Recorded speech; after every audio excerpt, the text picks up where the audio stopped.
I was trying to understand how I predicted the first one when I was sitting at home and I said, okay, this should be an earthquake. I was trying to remember that. The first commonality that I knew about them is that very simple. Both of them have big energy. It's not easy to create that energy and convert it to something called earthquake because it quakes. What is the reason that earthquakes, as they call it, earthquake? What's that tremble? What's that shaking? Okay, this is first one. So there's a big energy to cause that. So the first thing that I knew is that two things happen on Earth with a big energy. The second thing is that what's the time? Okay, this was this time, that's that time. So I said, okay, what's among them? What's the relation between these two times? One thing I was very curious about is the gap between these two. How many days, how many hours, how many minutes is between this to that? Which was about 400 something days. So what I did is that I tried to find it and I wrote it down. So these two, I said, okay, there's a gap between this. In prediction, we're looking for patterns. When you find a pattern, you can predict. These things happened before, so probably it's going to happen again. It's not 100% sure. More patterns you have, more detailed, more accurate information you have, the probability to the next one, to predict the next one, becomes much more higher and closer to 100%. It's never going to be 100% unless you have enough, actually, pattern and information in detail. But it gets closer as you go. So I said, okay, I have two earthquakes. Okay, then if this is 40 days, 400 something days, which I knew the exact day, let me go backwards. See if something like this happened before. So I looked at the websites. There's some good, actually, information websites that the government is controlling them. They're all scientists that they are gathering and monitoring and collecting the data of earthquakes and these kind of incidents. So I just put the dates and I started looking at them. So I found the third one. It's about a year before Haiti. A big earthquake happened in that area of 400 something days. I said, So there were a lot of earthquakes happening every day, but I was looking for the significant ones. I was looking for the big one. And in those gaps, this window, I found the biggest one, and I mentioned that in my schedule that I made. I said, okay, I have Japan. A year before that, I had Haiti. 400 days before that, I had this one. So I want to start going backwards. Each about 400 something 20 days, I went backwards to try to find the largest, biggest energy earthquake that happened. I went all up to like 7 earthquakes, but there was not much information in the other one, or not valid one, because I was looking at the whole world, not just a specific area. So I didn't have enough information about the whole world for the years before that, yeah. So I came up with 7 earthquakes that they happen each about 420 days. So the main thing was the energy, and there was the time. When I put them in the schedule with Excel and other Microsoft actually Office tools, I found out that the energy is growing constantly. It's in my book, Figure 3. You can see that it easily shows that the energy is going up. It was only based on time and energy. Then I found that the days that I'm talking about were also increasing. So I made another graph about those tiny details, how the data are extended. So I tried to somehow play with the numbers to see if I can come up with some valid patterns that I can predict the next one. And these two information really helped me. So I predicted, according to these tables, the program showed me that around May 20th of 2012, we're going to have another earthquake. And I was so impressed for 2 things. Number one, what I found, the method I used to find and predict, it was easy. The second one is that, oh my God, a bigger earthquake is coming. sent it to copyright, and I also published my book before that date. And so I was waiting to see if that happens or not.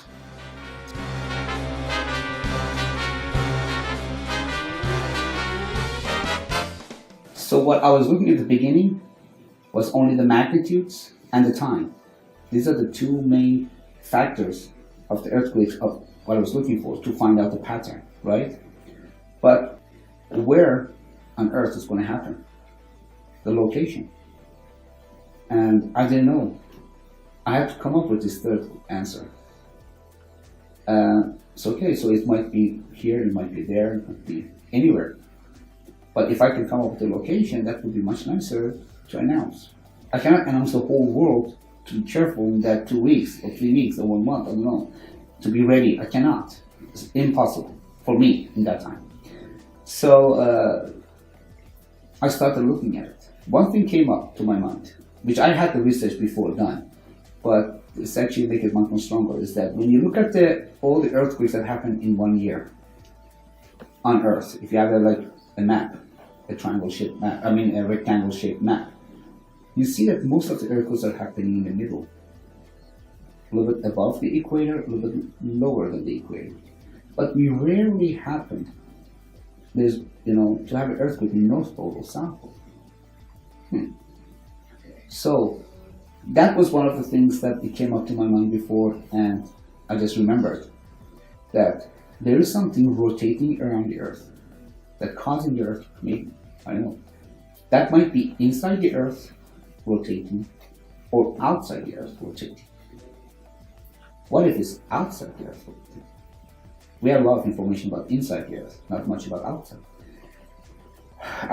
I saw that most of our scientists, the people that they research about this phenomena and they're looking for answers to find a pattern, moon is rotating around Earth, they think they're somehow related to the moon, earthquakes, because of the tide that affects the oceans. Probably tide affects all the layers of Earth under the ground.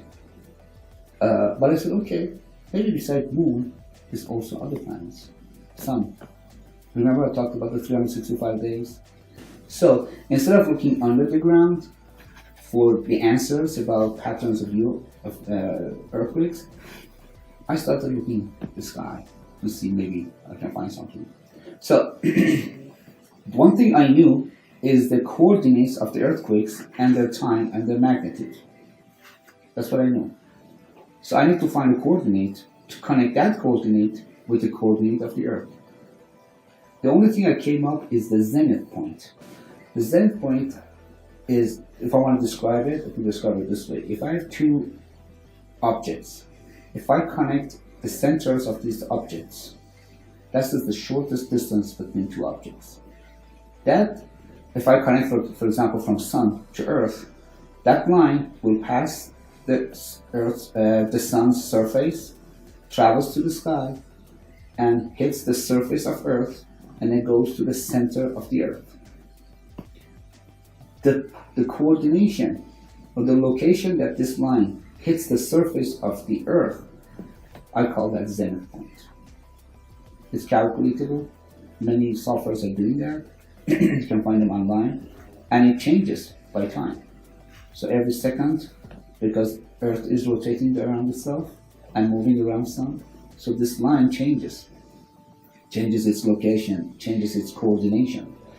So in that time that the earthquake happened, I found something as a bridge to connect the earthquake's coordination to the movement of the planets. So I kept that in mind.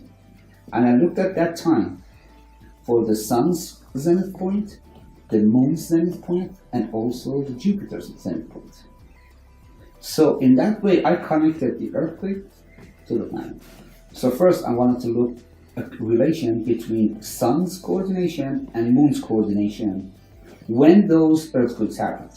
So I have 8 earthquakes, and each earthquake that happened, I know the coordination of those earthquakes, and I know the Sun's zenith coordination, and I knew the Moon's zenith coordination. I put them on the table. The coordinate is created by 2 numbers, the latitude and the longitude. So when I deducted these two numbers from each other, I call it co-difference. That number helped me in understanding a graph, understanding the pattern. That was a key. That was actually the solution, I can say, for this part, because I found relations between them. So I made it 2 by 2. The first thing was between Sun and Moon. The second one between Sun and Jupiter. I have another one between Moon and Jupiter. Then I looked at each one of them with earthquake. Sun and earthquake, Jupiter and earthquake, Moon and earthquake. And I found some information between them, and I made the graph, and some of these graphs became very interesting. What I found is that alternatively their co-difference changes up and down. But when I looked at the flow of these graphs, I noticed that if I switch 1 year, just move one of them 1 year before, then the graph becomes much nicer. So I noticed that if I have the co-differences of Sun and I have the co-differences of Moon, if I switch them 1 year, just switch for 1 year backwards, then these two graphs match each other very nicely. So I did it and I put it in my book. What that tells me is that it guided me to the next earthquake. It gave me a pattern to the next earthquake in an easier way. So when I did that, I noticed that the next earthquake is going to happen in a time that the Sun is a specific location and the Moon is in a specific location, and their zenith point on Earth gives me the answer.